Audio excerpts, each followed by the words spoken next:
Did a GTA killer just become a studio killer? Looks like it. We've just found out that Mind's Eye developer Builder Rocket Boy is actually set to lose over 100 members of its staff thanks to an insider basically reaching out to IGN to kind of whistleblow on this here. This has happened because of part of UK law. If you actually go to make over 100 people redundant, they need to be given a 90-day period to be done in, with a 45-day consultation period being started essentially today. For those who don't know, Mind's Eye was meant to be this incredible sort of GTA killer and almost a Roblox equivalent of adult video games. One of those ones where you could create with the tools that made Mind's Eye, your own independent 3D open world game in which you got to then control the narrative, the actual character standpoints, the set pieces, all of those things inside of a robust engine that would be easy to work with, much like what we see happening with in regards to games and the Roblox engine.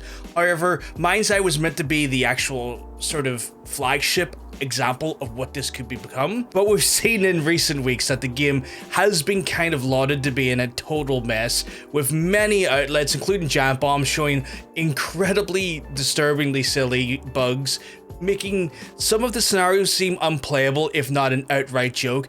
Now, this hasn't really been helped by some of the actual rhetoric that's been coming out of the studio, where before the game even came out, there was accusations made towards the wider industry as well as content creators, saying there was a concerted effort by some to trash the game and the studio before the game comes out. But the reality when it comes down to that there is that this game wasn't even given any review copies to any major publications or any actual content creators, which is usually a sign that a publisher does not want their game to be seen by a wider audience prior to the day of sale, to not tarnish or to minimize the day one sales of the product. Regardless of what goes forward, we know that there is potentially going to be 100 people lost from the studio, and what that means for the engine as well as the studio as a whole is hard to say. What do you think though? Tell us down below. Give us a shout out or a comment on what if you've played Mind's Eye yourself actually. I'm going to be playing it soon. You can check that out on twitch.tv/HPVG. I don't know how we're going to see what's going to happen going forward,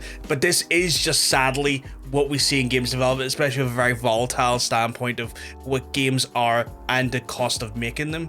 But let us know what you think in the comments down below, and if you enjoy the video, like, hit the follow or subscribe button, and that way we'll see you on the next video. Have a good one, folks. Peace.